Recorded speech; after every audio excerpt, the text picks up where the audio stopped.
Hi, I'm Kim Eddleston with FamilyBusiness.org, and it's a pleasure to be here today with Professor Rania Labaki, who is from the EDHEC Business School in France, and she's also director of their Family Business Center, and she's a board member of FamilyBusiness.org. Thank you for being here today, Rania. Thank you so much, Kim, for hosting me once more. Oh, you're such an expert in family business, and we learned so much from you. So today we're going to be talking about motivating the next generation to be more entrepreneurial. So why is it so important to push them? First of all, we want to think about succession in family business. We tend to think about it in terms of management succession, ownership succession, governance succession, and we forget sometimes that entrepreneurship is also part of succession. It's about transferring values. And among those values, we have entrepreneurship, which is the DNA of family businesses. And entrepreneurship is also part of the resilience of those families, because it's thanks to risk-taking, to innovation, proactivity, that those businesses tend to adapt fast during crisis. So it is important to transfer that DNA to the next generation. And also some studies show that entrepreneurship tends to decline over generations. So what happens if it declines? Family businesses would tend to be less resilient and also not continue in the family's hands over generations. So this is very important for families to consider. And with all your work with family businesses and research, why do you find so many family businesses resist? They resist entrepreneurship and innovation. Sometimes resistance on the part of the next generation members in terms of implementation of entrepreneurial projects, because studies tend to show that students, for instance, who come from entrepreneurial families background tend to have more entrepreneurial ideas and have more entrepreneurial intentions.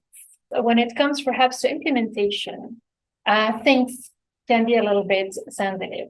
It also depends on the characteristics of the family business. Is it a multi-generation family business? How large is the business, or how large is the cluster of businesses? Because the implications of being entrepreneurial in a family business can really be very hard to take into account if there are some failures around it.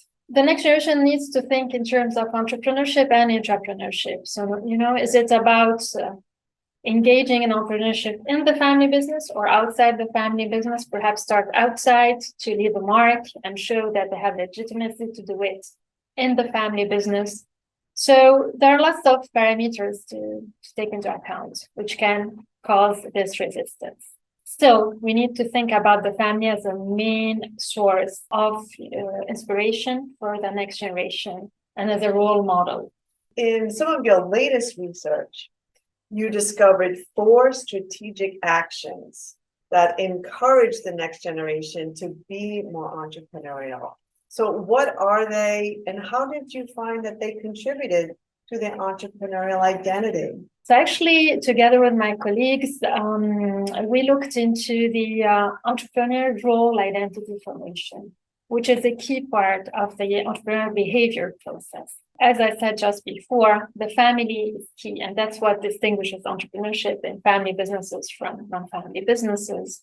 So we found that the intergenerational cohesion within the family can foster 4 actions, which in turn can motivate the next generation to act entrepreneurially. So first of all, the reduction of the founder's centrality. It could be also the owning manager.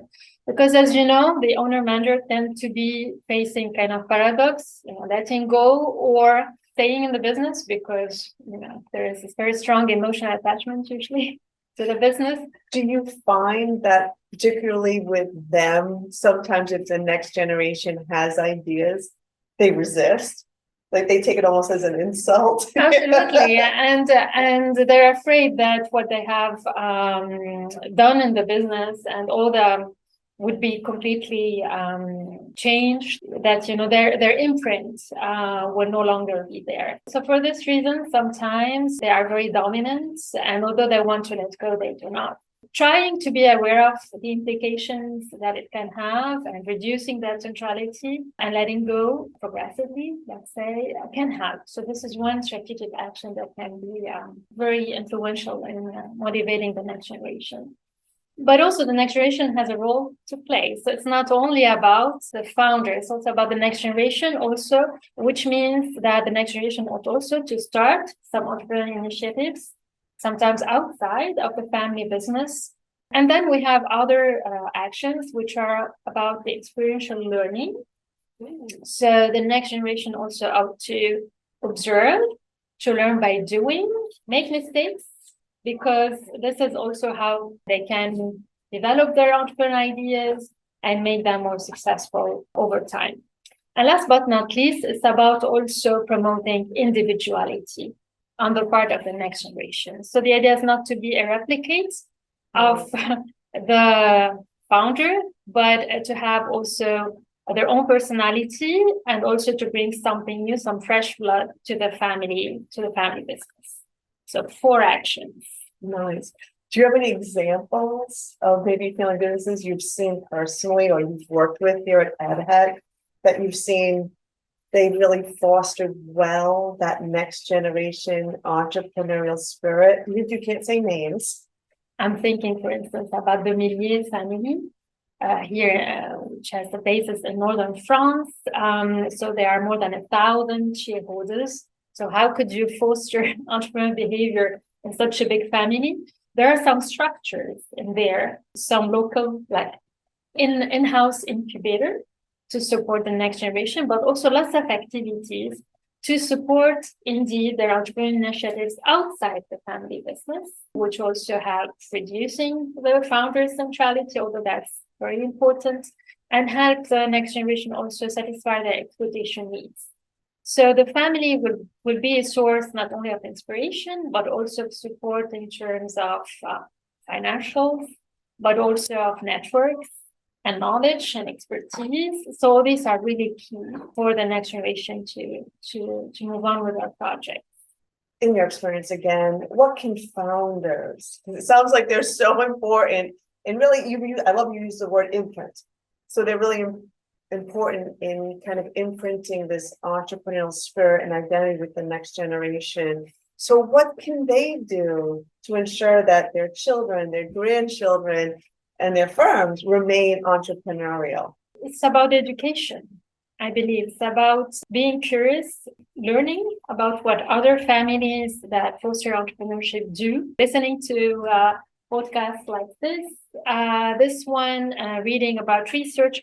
The idea is really to be aware about how the entrepreneurial process functions and to realize that they have a big role to play. They are a source of inspiration, but they need also to let go. And also they need to mentor the next generation throughout the process. So they have a big responsibility in transferring the entrepreneurial spirit, imprinting their mark while also allowing for changes to happen. Excellent.